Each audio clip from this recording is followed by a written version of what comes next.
আজি 12/7/2024 বৰ্ষৰ প্ৰাতঃ মুৰলী। ওম শান্তি। বাপ-দাদা মধুবন।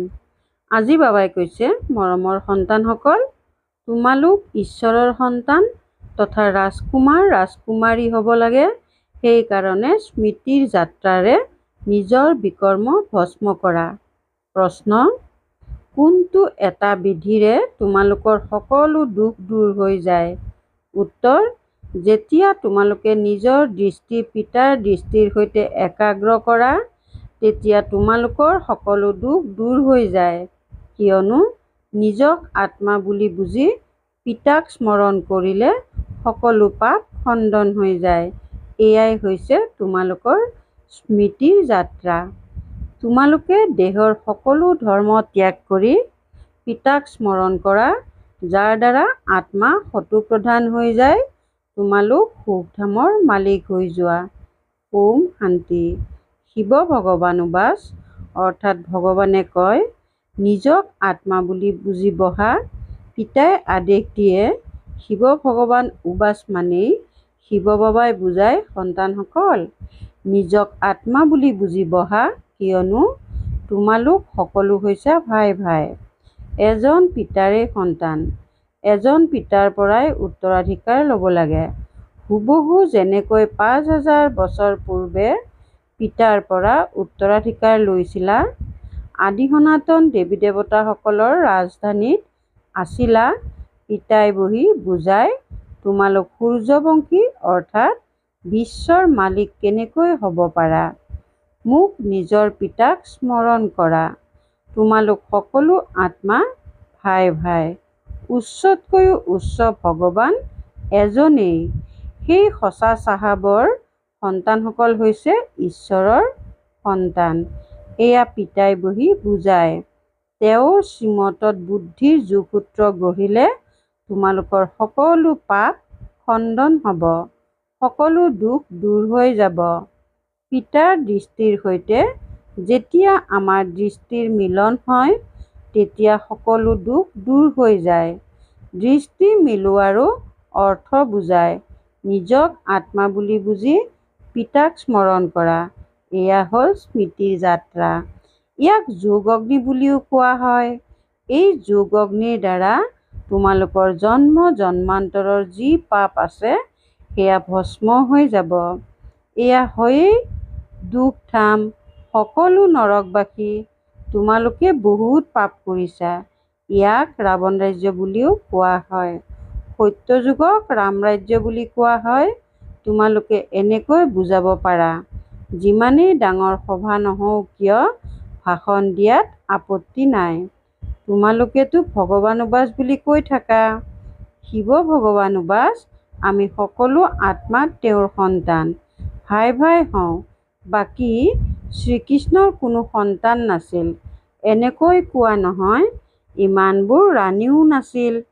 শ্ৰীকৃষ্ণৰ যেতিয়া সমন্বয়ৰ হয়, নামেই সলনি হৈ যায়। শ্ৰীকৃষ্ণৰ যেতিয়া স্বয়ম্বৰ হয়, নামেই সলনি হৈ যায়। অৱশ্যে হয়, এনেকৈ ক'ব, লক্ষ্মী নাৰায়ণৰ সন্তান আছিল। ৰাধা কৃষ্ণই স্বয়ম্বৰৰ পাছত লক্ষ্মী নাৰায়ণ হয়, তেতিয়া এটি সন্তান হয়। তাৰ পাছত তেওঁলোকৰ ৰাজবংশ চলে। তোমালোক সন্তানসকলে এতিয়া মামেকম অৰ্থাৎ কেৱল মোক স্মৰণ কৰিব লাগে। দেহৰ সকলো ধৰ্ম এৰা পিতাক স্মৰণ কৰা, তেতিয়া তোমালোকৰ সকলো পাপ খণ্ডন হ'ব। সতোপ্ৰধান হৈ স্বৰ্গলৈ যাবা। স্বৰ্গত কোনো দুখ নাথাকে। নৰকত বহুত দুখ। সুখৰ নাম চিহ্নই নাই। এনেকৈ যুক্তিৰে শুনাব লাগে। শিৱ ভগৱানুবাচ, হে সন্তানসকল, এই সময়ত তোমালোক আত্মাসকল হৈছা পতিত। এতিয়া পাৱন কেনেকৈ হ'বা? মোক আহ্বানেই কৰিছা। হে পতিত পাৱন, আহক। পাৱন থাকেই সত্যযুগত, পতিত থাকে কলিযুগত। কলিযুগৰ পাছত আকৌ সত্যযুগ নিশ্চয় হ'ব। নতুন সৃষ্টিৰ স্থাপনা, পুৰণি সৃষ্টিৰ বিনাশ হয়। গায়নো আছে, ব্ৰহ্মাৰ দ্বাৰা স্থাপনা। আমি ব্ৰহ্মা কুমাৰ কুমাৰীসকল হৈছোঁ তুলনীয়া সন্তান। আমি হৈছোঁ আটাইতকৈ উচ্চ ব্ৰাহ্মণ। বিৰাট ৰূপো আছে নহয়। প্ৰথমে ব্ৰাহ্মণ নিশ্চয় হ'ব লাগে। ব্ৰহ্মাও হৈছে ব্ৰাহ্মণ। দেৱতাসকল থাকে সত্যযুগত। সত্যযুগত সদায় সুখ, দুখৰ নামেই নাই। কলিযুগত সীমাহীন দুখ, সকলো দুখী। এনেকুৱা কোনো নাই যাৰ দুখ নাই।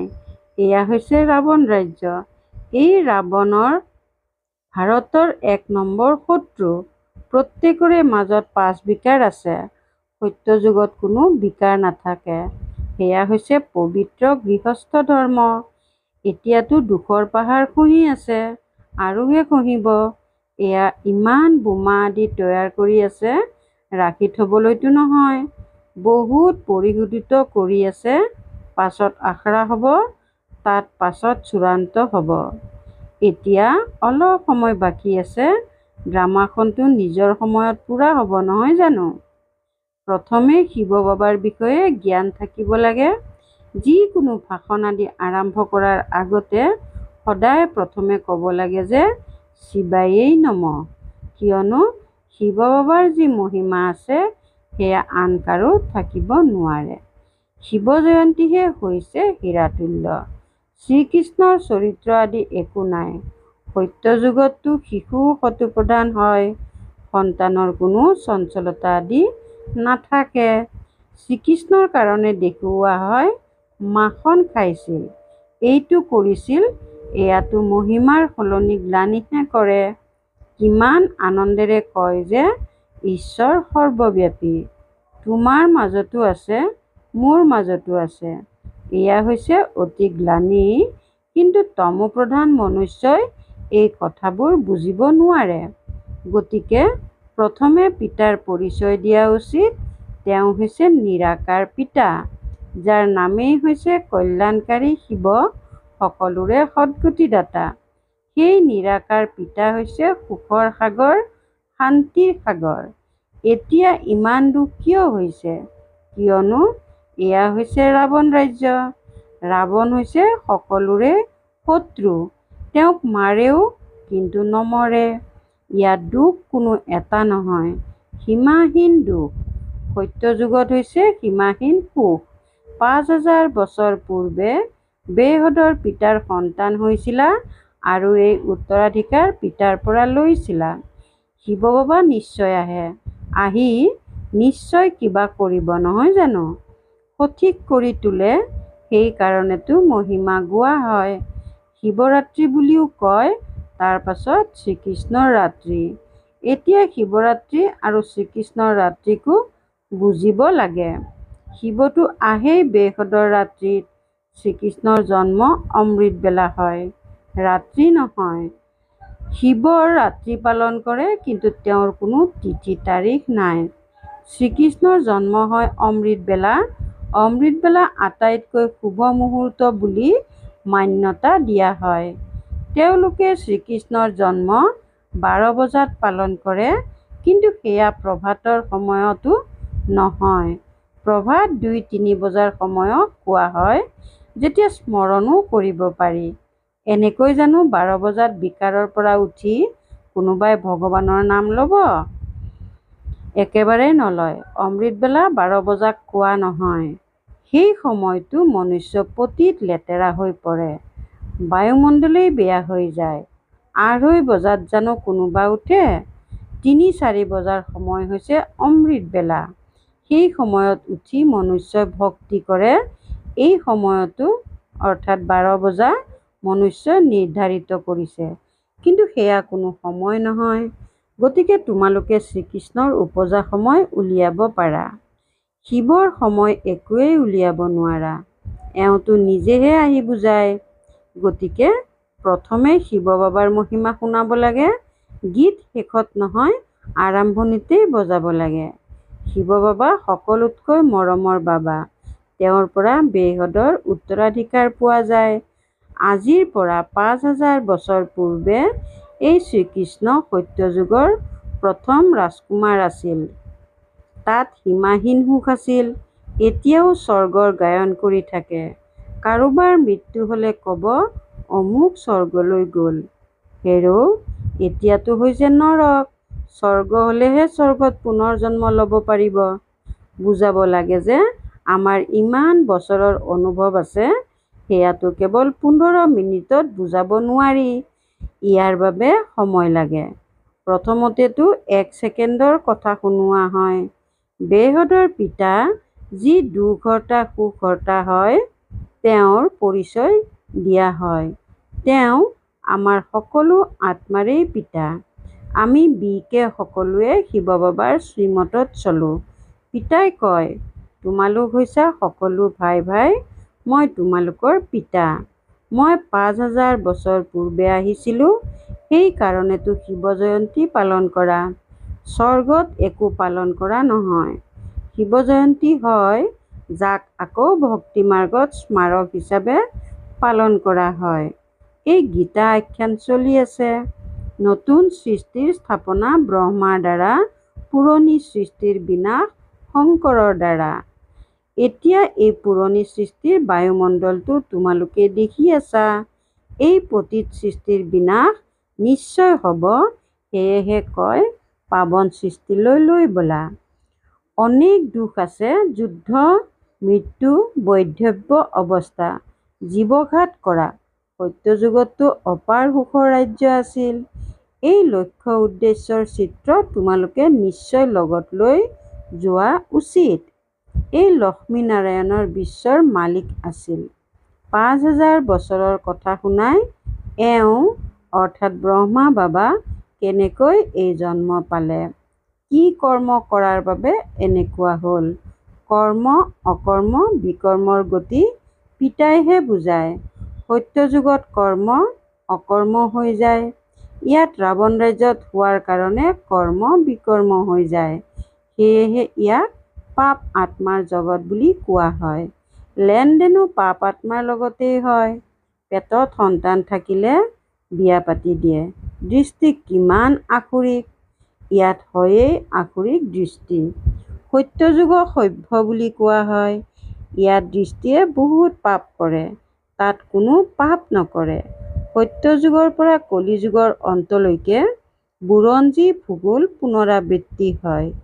এয়াতো জনা উচিত, নহয় জানো? দুখধাম সুখধাম বুলি কিয় কোৱা হয়? সকলো নিৰ্ভৰ কৰে পতিত আৰু পাৱন হোৱাৰ ওপৰত। সেয়েহে পিতাই কয়, কাম হৈছে মহাশত্ৰু। ইয়াক জয় কৰিলে তোমালোক জগতজিত হ'বাগৈ। আধা কল্প পবিত্ৰ সৃষ্টি আছিল, য'ত শ্ৰেষ্ঠ দেৱতাসকল আছিল। এতিয়াতো ভ্ৰষ্টাচাৰী। এফালে কয়ো যে এয়া ভ্ৰষ্টাচাৰী সৃষ্টি, আনফালে আকৌ সকলোকে শ্ৰী শ্ৰী বুলি কৈ থাকে। যিয়েই আহে তাকেই কৈ দিয়ে। এয়া সকলো বুজিব লাগে। এতিয়া মৃত্যু সমাগত। পিতাই কয়, মামেকম, অৰ্থাৎ কেৱল মোক স্মৰণ কৰা, তেতিয়া পাপ খণ্ডন হ'ব। তোমালোক শত্ৰুপ্ৰধান হৈ যাবা, সুখধামৰ মালিক হ'বাগৈ। এতিয়াতো কেৱল দুখ। তেওঁলোকে যিমানেই সন্মিলন আদি নাপাতক, সংগঠন নকৰক কিয়, তথাপিও ইয়াৰ পৰা একো নহ'ব। চিৰি তললৈয়ে নামি গৈ থাকে। পিতাই নিজৰ কাৰ্য নিজৰ সন্তানসকলৰ দ্বাৰা কৰি আছে। তোমালোকে আহ্বান জনাইছিলা, পতিত পাৱন আহক, গতিকে মই নিজৰ সময়তেই আহিছোঁ। য়দা য়দা হি ধৰ্মস্য। ইয়াৰ অৰ্থও নাজানে। আহ্বান জনাই তেন্তে নিজে নিশ্চয় পতিত। পিতাই কয়, ৰাৱণে তোমালোকক পতিত কৰিলে। এতিয়া মই তোমালোকক পাৱন কৰি তুলিবলৈ আহিছোঁ। সেয়া পাৱন সৃষ্টি আছিল, এতিয়া হৈছে পতিত সৃষ্টি। 5 বিকাৰ সকলোৰে আছে, সীমাহীন দুখ আছে। সকলো ফালে অশান্তিয়েই অশান্তি। যেতিয়া তোমালোক একেবাৰে তমোপ্ৰধান পাপ আত্মা হৈ যোৱা, তেতিয়া মই আহোঁ। যিয়ে মোক সৰ্বব্যাপী বুলি কৈ মোৰ অপকাৰ কৰে, সেই সকলোৰো মই উপকাৰ কৰিবলৈ আহোঁ। মোক তোমালোকে নিমন্ত্ৰণ দিয়া যে এই পতিত ৰাৱণৰ সৃষ্টিলৈ আহক, পতিত শৰীৰত আহক। মোকো ৰথটো লাগে নহয়, পাৱন ৰথটো নালাগে। ৰাৱণ ৰাজ্যত হয়েই পতিত, পাৱন কোনো নাই। সকলো বিকাৰৰ দ্বাৰাই জন্মে। এয়া বিকাৰী বিশ্ব, সেয়া হৈছে নিৰ্বিকাৰী বিশ্ব। এতিয়া তোমালোক তমোপ্ৰধানৰ পৰা সতোপ্ৰধান কেনেকৈ হ'বা? পতিত পাৱনটো ময়েই হওঁ। মোৰ সৈতে যোগসূত্ৰ গঢ়া এয়া হৈছে ভাৰতৰ প্ৰাচীন ৰাজযোগ। আহিবও নিশ্চয় গৃহস্থ মাৰ্গত। কেনেকুৱা আশ্চৰ্যকৰ ৰীতিৰে আহে।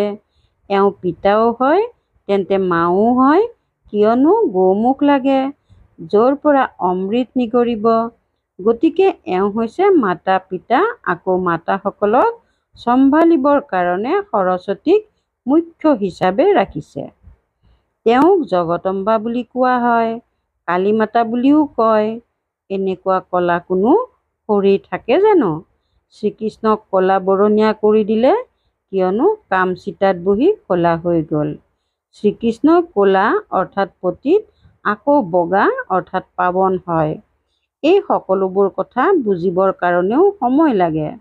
কৌটিৰ মাজত কোনোবাৰ মাজতো কাৰোবাৰ বুদ্ধিত ধাৰণ হয়, কিয়নো সকলোৰে মাজত 5 বিকাৰ প্ৰৱেশ কৰি আছে।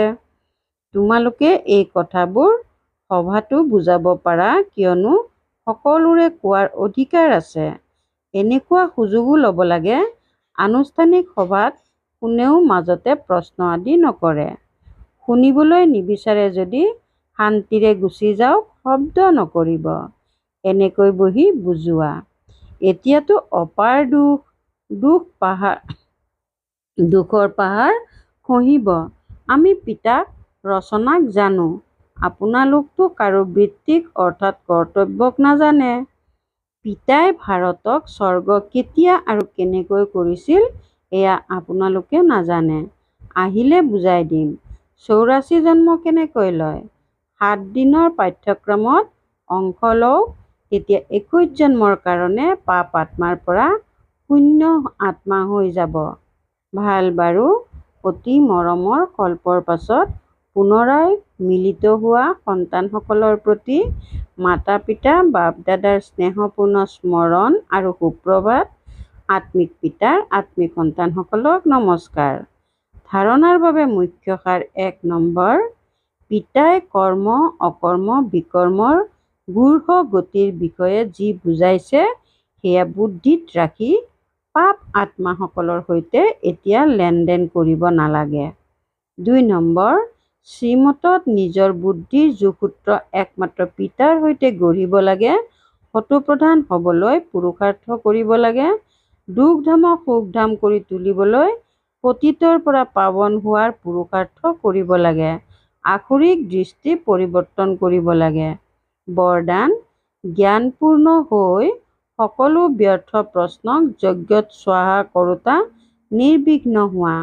জ্ঞানপূৰ্ণ হৈ সকলো ব্যৰ্থ প্ৰশ্নক যজ্ঞত স্বাহা কৰোঁতা নিৰ্বিঘ্ন হোৱা। যেতিয়া কোনো বিঘ্ন আহে, কি, কিয় আদি অনেক প্ৰশ্নত গুচি যোৱা, প্ৰশ্নচিত্ত হোৱা অৰ্থাৎ দুশ্চিন্তাগ্ৰস্ত হোৱা। জ্ঞানপূৰ্ণ হৈ যজ্ঞত সকলো ব্যৰ্থ প্ৰশ্ন স্বাহা কৰি দিয়া, তেতিয়া তোমালোকৰো সময় ৰাহি হ'ব আৰু আনৰো সময় ৰাহি হ'ব। ইয়াৰ দ্বাৰা সহজতে নিৰ্বিঘ্ন হৈ যাবা। নিশ্চয়তা আৰু বিজয় হৈছে জন্মসিদ্ধ অধিকাৰ। এইটো সম্ভ্ৰমত থাকা, তেতিয়া কেতিয়াও দুশ্চিন্তাগ্ৰস্ত নোহোৱা। শ্লোগান: সদায় উৎসাহিত হৈ থাকা আৰু আনক উৎসাহিত কৰি তোলা, এয়াই তোমালোকৰ বৃত্তি। সদায় উৎসাহিত হৈ থকা আৰু আনকো উৎসাহিত কৰি তোলা, এয়াই তোমালোকৰ বৃত্তি। ওম শান্তি। পৰোপকাৰৰ ভাৱনাৰে সম্পন্ন হৈ অপকাৰীৰো উপকাৰ কৰিবলৈ আজিৰ অব্যক্ত সংকেত: সংগঠনত আনৰ ভুলক নিজৰ ভুল বুলি ভাবা, এয়া হৈছে সংগঠনক শক্তিশালী কৰা। এইটো তেতিয়াহে হ'ব যেতিয়া ইজনৰ সিজনৰ প্ৰতি বিশ্বাস থাকিব। এই ক্ষেত্ৰত সমাহিত কৰাৰ শক্তিও নিশ্চয় লাগে। দেখিলা আৰু শুনিলা, এয়া একেবাৰে সমাহিত কৰি সেয়াই আত্মিক দৃষ্টি আৰু কল্যাণৰ বা ইজনৰ সিজনৰ প্ৰতি দয়াৰ ভাৱনা থাকিলে তেতিয়া পৰোপকাৰী আত্মা বুলি কোৱা হ'ব। ওম শান্তি।